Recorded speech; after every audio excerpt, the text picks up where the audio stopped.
Now, Caitlin Clark's politics does not align with the politics of many of her own fans. We don't care. We don't. All right? We don't. We want to watch her go out, play basketball, and throttle the shit out of everybody. All right? But the activist basketball players in the league hate her fan base. Look, they hated Iowa's fan base. The WNBA just delivered a plot twist so outrageous it feels scripted. Natasha Cloud ends up with more all-star votes than Caitlin Clark, and suddenly the internet is playing detective. Something doesn't add up, and fans can smell it. Was this a glitch in the system? A quiet bias at work? Or just the latest chapter in a season already dripping with controversy? Because when the league's most talked about rookie somehow gets leapfrogged in the popularity contest, people are going to ask questions. So grab the popcorn. We're breaking down the drama, the debate, and the eyebrow-raising twist that has fans wondering whether this was basketball business or something a lot more personal. Let the chaos unfold. I have the exclusive list of the WNBA All-Star. Yes. I voted, so I feel like I think you have a good indication. I am the only one, by the way, that has seen this list. Yeah. Whoa. We already announced on WNBA Countdown that Caitlin Clark and Nafisa Collier are the captains, meaning they got the most fan votes, meaning they're going to draft their team on July 8th on WNBA Countdown on ESPN. Congratulations to them, by the way. Ranked 9th, not 8th, not even a controversial 7th. Not. That's where they've slotted Caitlin Clark in this so-called hierarchy of point guards. And at this point, it feels less like analysis and more like performance art. Calling it hate almost undersells it. This isn't a little shade tossed in passing. This is architectural level pettiness. They didn't throw shade, they drafted blueprints, poured the concrete, and built a skyscraper out of it. 9th? For a player who shifts ticket sales, TV ratings, and defensive game plans the second she steps on the floor? It starts to feel less like basketball evaluation and more like a coping mechanism. Like a weekly support group for people still trying to process how one rookie can sell out entire arenas while others struggle to fill a section. At some point you have to ask, is this about performance or pride? Because when the rankings look disconnected from the impact, fans aren't just confused, they're entertained. And if this is 9th place, imagine what first must look like. I said this again and again. Caitlin Clark is must-see TV. Caitlin Clark already is having Michael Jordan effect on the WNBA. The same effect Michael Jordan had in his first couple of years in the NBA. He was can't miss TV.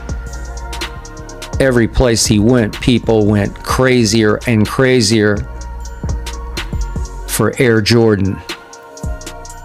Let's be honest.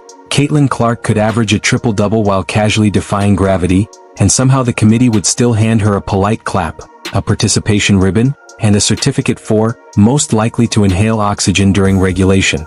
At this point, it feels like performance doesn't move the needle, popularity does, politics do, narratives do. Meanwhile, some players climb the rankings off intangibles and toughness, as if throwing elbows in traffic now counts as advanced analytics. Apparently Grit has entered the chat and decided it outranks production. It's starting to feel less like objective evaluation and more like a sports remake of Mean Girls. Except instead of Regina George running the hallway, you've got a low-key phenom just trying to hoop while the side eyes and subtle trips keep coming with polite smiles attached. And here's the wild part. The louder the resistance gets, the brighter the spotlight shines. Because when someone keeps producing and the rankings keep shrugging, fans don't just notice, they remember. If this is how they treat a generational talent, imagine what happens when she really hits full stride. Caitlin Clark, aka White Jesus, aka Jesus Clark, aka Captain Clark, is a two-time WNBA All-Star and has been announced as the WNBA captain. Speaking of WNBA All-Stars, these women hate Caitlin Clark. White Jesus Captain Clark. These women in these league, or whatever they go by, whatever their pronouns are, hate White Jesus. You can almost sense it, and it's not coming from Caitlin Clark. The fatigue isn't hers. It feels like it's radiating from everyone else trying to convince the world that nothing has changed. Because the exhaustion doesn't look physical. It looks narrative. It looks like the mental gymnastics required to downplay the impact while arenas are fuller, ratings are louder, and conversations are bigger than ever. And that's where it starts to feel theatrical. Suddenly it's not just basketball. It's branding. It's legacy preservation. It's the long-running, we've always been this relevant storyline playing in prime time. Everyone delivering their lines with straight faces while the numbers tell their own story in the background. But here's the twist. Growth in a league is rarely about just one person. It's about moments, timing, momentum, and yes, breakout stars who amplify what was already building. The tension you're describing? That's what happens when eras overlap and narratives collide. If anything, this feels less like a cover-up and more like a transitional chapter. And transitional chapters are always messy. But messy gets views. Messy gets clicks. Messy keeps people talking. And right now, everyone's talking.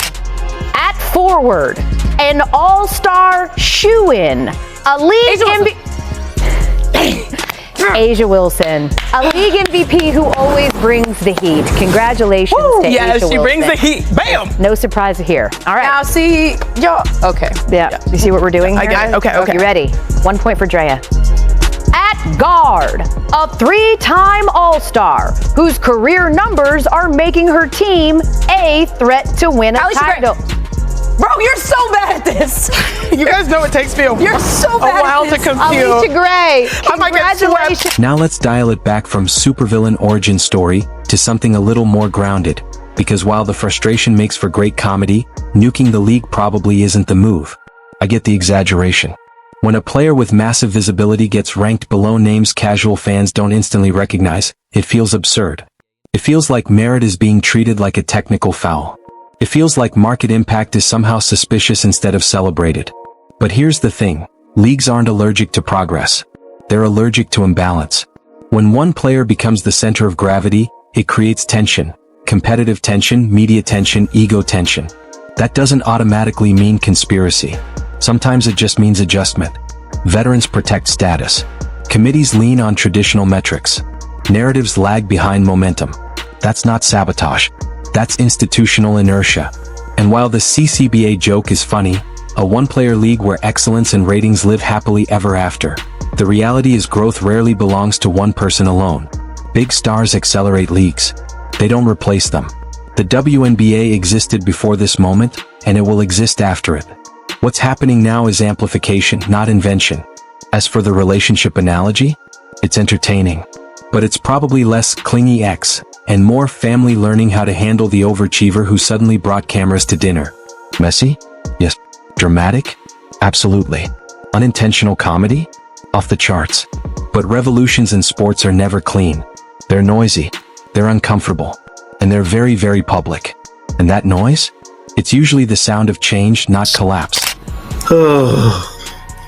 Caitlin Clark was named All-Star Captain. Why didn't they just make the whole WNBA captain and say everyone is an All-Star captain? Yo, she's never gonna live that down. Wow. Whew, Jesus. How Clark make it with mediocre stats and an 8-8 record? I get making the team captain, but captain? LOL. Collier deserve it though. She been killing. CC most overrated player of all time. All sports combined. Clark shoots under 40%, by the way. This one says, I hope none of the players show up to the WNBA All-Star game in protest, to be honest. Every time she pulls up from deep, you can almost imagine a ranking spreadsheet somewhere quietly trembling. She drains a 3 and a debate show adds an emergency segment. She inks a sneaker deal and somebody refreshes their mentions like it's a full-time job. That's the power of Spotlight. It magnifies everything. The praise, the pushback, the paranoia. But here's where it's worth separating drama from reality. High-profile players always get tested differently. Defenses get tighter. Screens get harder. Officials swallow whistles more often because she can handle it.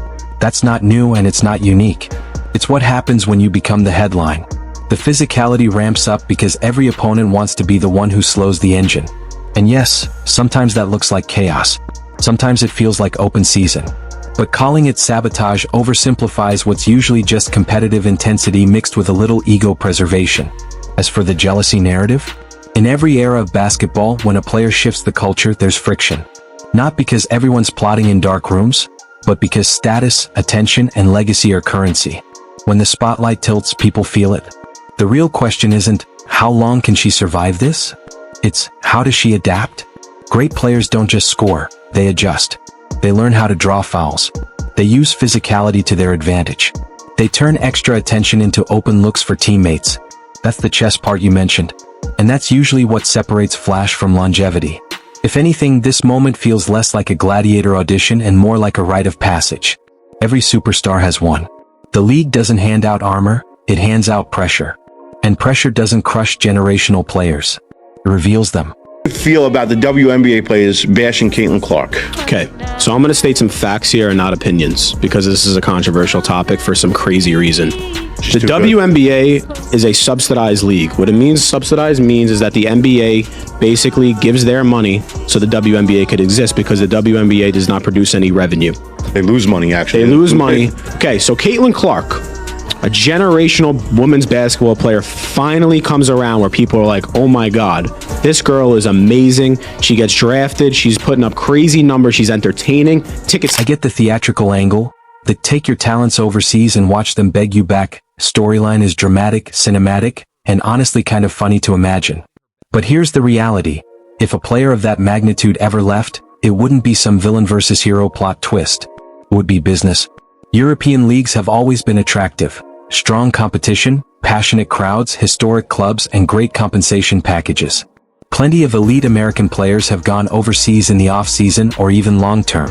That's not exile. That's globalization. The bigger point, though, is this. Leagues don't sabotage their biggest draws on purpose. That would be financially irrational. What you're describing feels more like friction between hype and hierarchy. Veterans value earning stripes. Committees lean on tradition. Media amplifies tension because tension sells. Is there ego involved across a league when a young star shifts the center of attention? Of course. That's human nature in competitive environments. But that doesn't automatically equal coordinated sabotage.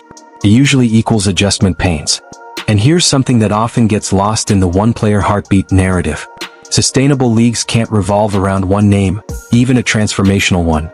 They need rivalries, depth, storylines, and multiple stars. When attention spikes around one person, the ecosystem has to recalibrate. That recalibration can look messy. It can feel unfair. It can spark rankings debates that seem absurd. But messy doesn't mean self-destructive. If anything, the intensity around her, the physical play, the debates, the rankings drama, is proof she's already central to the conversation. No one builds narratives around irrelevance. The real long-term question isn't whether the league fears her power. It's whether the league can channel that spotlight into something bigger than one era. Historically, that's how sports grow. A breakout star creates the surge and the structure adapts. The comedy angle works. The Hunger Games metaphor is entertaining. The frustration is understandable. But revolutions in sports rarely look graceful while they're happening. They look loud. They look chaotic. They look exactly like this.